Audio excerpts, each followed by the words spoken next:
আরজিকর কাণ্ডের ভয়াবহতা নারকীয়তায় গোটা দেশ কেঁপে উঠেছে। তার আঁচ গিয়ে পড়েছে প্রবাসেও। এরই মধ্যে আরও এক জঘন্য নৃশংস কাণ্ড। গৃহবধূর মাথায় আগ্নেয়াস্ত্র ঠেকিয়ে ধর্ষণের অভিযোগ, এমনকি যোনিতে ঢুকিয়ে দেওয়া হয় আগ্নেয়াস্ত্র। অপমানে আত্মহত্যার চেষ্টাও করেন তিনি। ঘটনাটি ঘটেছে বোলপুরের একটি গ্রামে। ধর্ষণের অভিযোগ উঠেছে স্থানীয় এক যুবকের বিরুদ্ধে। ইতিমধ্যেই বোলপুর থানায় লিখিত অভিযোগ দায়ের করেছে নির্যাতিতা। এখনো পর্যন্ত এই ঘটনায় কাউকে গ্রেপ্তার করা হয়নি। অভিযোগ, গত শনিবার স্থানীয় এক যুবক ফাঁকা রাস্তা থেকে ওই গৃহবধূকে মাথায় আগ্নেয়াস্ত্র ঠেকিয়ে তুলে নিয়ে যান। পরিত্যক্ত একটি গোয়াল ঘরে নিয়ে গিয়ে ফেলেন তাকে। সেখানে তার হাত পা বেঁধে ধর্ষণ করেন বলে অভিযোগ। তার উপর চলে অকথ্য অত্যাচার, এমনকি তার যৌনাঙ্গে আগ্নেয়াস্ত্র ঢুকিয়ে দিয়ে অত্যাচার চলে বলে অভিযোগ। তারপর নির্যাতিতাকে সেখানেই ফেলে চলে যান অভিযুক্ত। সকালে নিজে বাড়ি ফিরে যান নির্যাতিতা। অপমানে নিজেই বাড়িতে ঘুমের ওষুধ খেয়ে আত্মহত্যার চেষ্টা করেন গৃহবধূ। পরিবারের সদস্যরা তাকে উদ্ধার করে হাসপাতালে ভর্তি করান। তিনি বর্তমানে বোলপুর মহকুমা হাসপাতালে ভর্তি। পরে পরিবারের সদস্যদের কাছে গোটা বিষয়টি খুলে বলেন গৃহবধূ।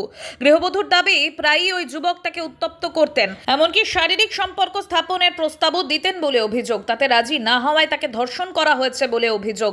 বয়ানে জানা গিয়েছে, ঘটনার দিন গ্রামের একটি টিউবওয়েলে জল নিতে যাচ্ছিলেন ওই গৃহবধূ। রাস্তা ফাঁকা ছিল, সে সময় তাকে তুলে নিয়ে গিয়ে ধর্ষণ করা হয় বলে অভিযোগ। ইতিমধ্যেই বোলপুর থানায় লিখিত অভিযোগ দায়ের করা হয়েছে। ঘটনার পর থেকে পলাতক যুবক। পুলিশ তার খোঁজে তল্লাশি চালাচ্ছে। নির্যাতিতার স্বামী বলেন, আমি কাজে চেন্নাইতে থাকি, আমার স্ত্রী সন্তানকে নিয়ে একা থাকে। অভিযুক্ত আগে থেকেই আমার স্ত্রীকে উত্ত্যক্ত করত, তার সঙ্গে শারীরিক সম্পর্কে যেতে বলতো। রাজি না হওয়াতেই এই ঘটনা।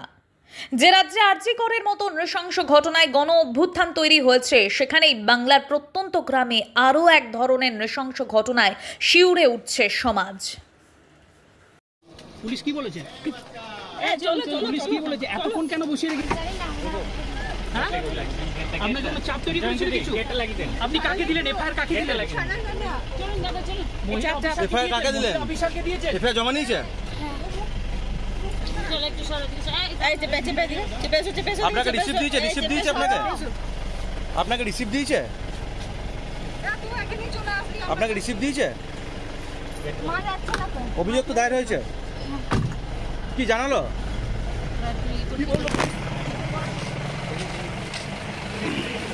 বাড়িতে ছিল, আমি ছিলাম না, বাইরে ছিলাম। যে আমার স্ত্রী মাদের বাড়ি যেত, ওর শরীর খারাপ, ডাক্তার দেখাই দিয়ে যেত, বুঝলেন তো। দিয়ে ওই ছেলেটা বলতো, ওই আমার সাথে কথা বলছো না, তুমি চলে যাচ্ছ, হ্যাঁ তোমাকে টাকা দেবো, পয়সা দেবো, আমার সাথে কথা বলো। আমার স্ত্রী বললে যে না, আমার স্বামী আছে, আমি কথা বলবো কেন, আমি কিসের কারণে বলবো, তুমি আমার কেউ হোক। বলছে তাইলে বেশ ঠিক আছে, তুমি যদি না কথা শোনো আর যদি না আমার কথা যদি না মানো, হ্যাঁ তাইলে তোমাকে আমি তোমার ইজ্জত নিয়ে আমি তোমাকে দেখাবই, তোমার মান সম্মান আমি যদি না দেবই তো আমার নাম রইল। হ্যাঁ, দিয়ে বাড়িতে ওই আমার স্ত্রী জল আনতে যেছিল, বাড়ির কাছে কল আর কি। আমার স্ত্রী জল আনতে যেছিল, দিয়ে আমার স্ত্রীকে ধরে একটা গোয়াল ঘরে দিয়ে ভরে রেপ করে, ঠিক আছে, কাপড় চোপড় সব করে দেয়, দিয়ে রেপ করে। যে আমার একটা বাচ্চা আছে 4.5 বছরই ধরেন, 4 বছরের বাচ্চা আছে, ওই বাচ্চাটা ধরেন গেছে। হ্যাঁ, দিয়ে বাচ্চাটাকে বলেছি তুই সরে যাই এখান থেকে।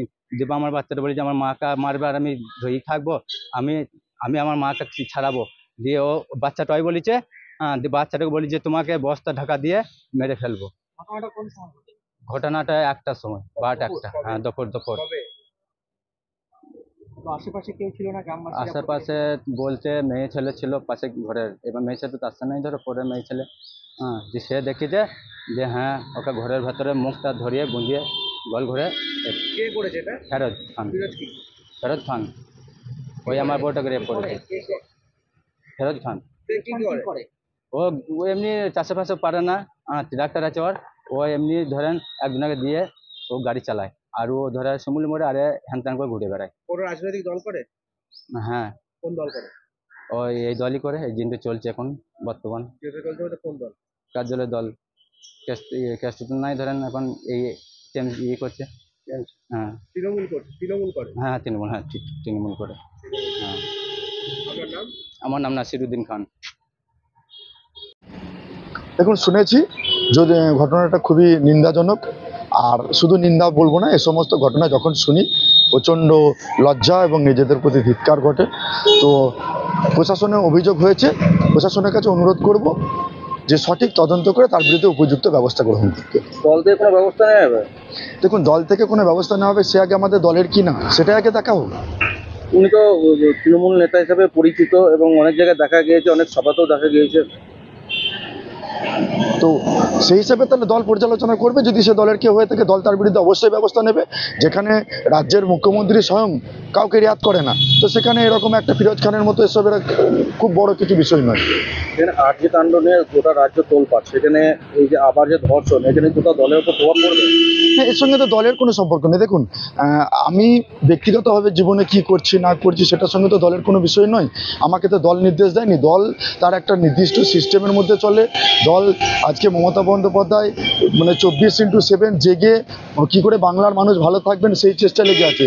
সেখান থেকে যদি কোনো সমর্থক, কোনো কর্মী যদি এরকম নোংরামি কিছু করে থাকে, সে দায় তার নিজের। কি বলবেন এই বিষয়ে?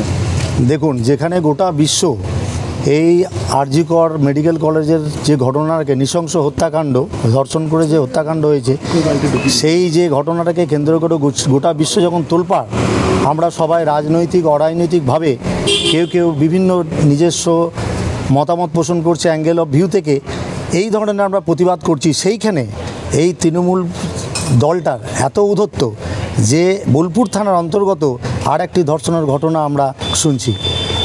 এর আমরা তীব্র নিন্দা জানাই এবং আমাদের যদি 24 ঘন্টার মধ্যে, 24 ঘন্টা অনেক বেশি হয়ে যাচ্ছে, 12 ঘন্টার মধ্যে আসামিকে গ্রেপ্তার করে জেলে না পুরলে এর বৃহত্তর আন্দোলন হবে।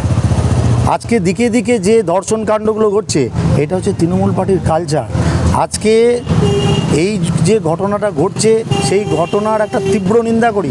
আমরা পুলিশকে বলবো, দলদাস হয়ে কাজ না করে আপনারা নিজে নিজে কাজে মন দিয়ে আপনারা একটা মানবিকতার খাতিরে এই জিনিসগুলো দেখুন। আজকে দিকে দিকে আমাদের মেয়েরা ধর্ষিত হচ্ছে। এই কালচার আমরা কোথায় বাস করছি? পশ্চিমবঙ্গে এরকম ধরনের কালচার আমাদের লজ্জা লাগছে, আমাদের লজ্জায় মাথায় হয়ে যাচ্ছে। আজকে যারা বিজেপি